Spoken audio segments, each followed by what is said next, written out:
The elevator doors slid open with a faint ding, and Alina stepped into the marble-floored lobby of Westbridge Enterprises, gripping her tote bag like a lifeline. She'd skipped breakfast again. What little formula was left had gone to her baby, Masha. Alina's coat, too thin for December, flapped with every gust of wind sneaking in through the revolving doors. She kept her eyes low. It was her first week working as a night janitor at the massive tech company, and she couldn't afford mistakes. She hadn't told anyone she was a single mother, not because she was ashamed, but because she'd learned that people listened differently once they found out. At 7:03 a.m., as she wiped down the reception desk for the final time that shift, her phone buzzed. She knew the ringtone by heart. It was the daycare. Panicked, she snatched it up without thinking. Hello? What happened to Masha? Her voice trembled in Russian.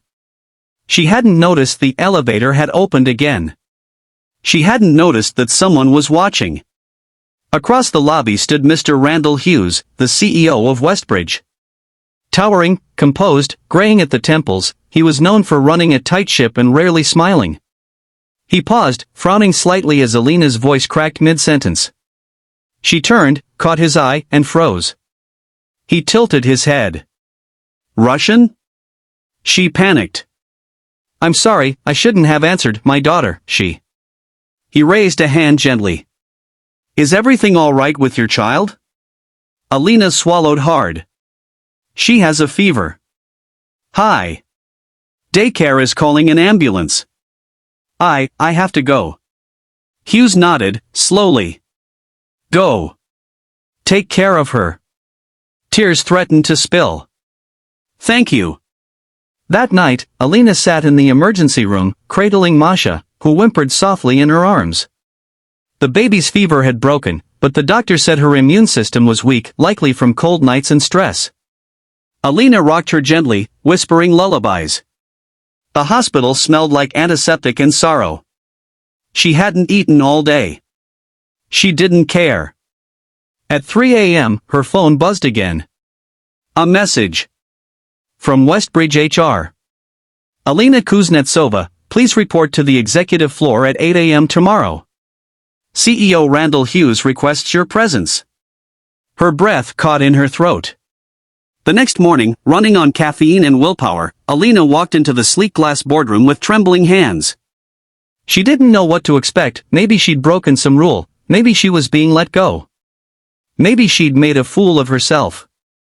Randall Hughes was already there, seated at the head of the table. He gestured for her to sit. How is your daughter?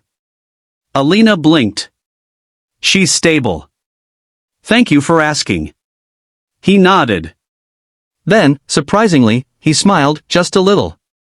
I want to tell you a story, he said. 25 years ago, my mother was a janitor. Russian immigrant. Didn't speak English well. One day, a man gave her a chance to show she was more than what people saw on the surface.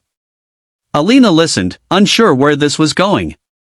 Your dedication, your grace in crisis, and the way you prioritize your child, it reminds me of her. So here's what I'd like to do. He slid an envelope across the table. She opened it. And gasped. It was a full-ride scholarship to a technical program Westbridge sponsored. Childcare support. Health insurance. A monthly stipend. And a guaranteed job in IT after graduation. Her vision blurred.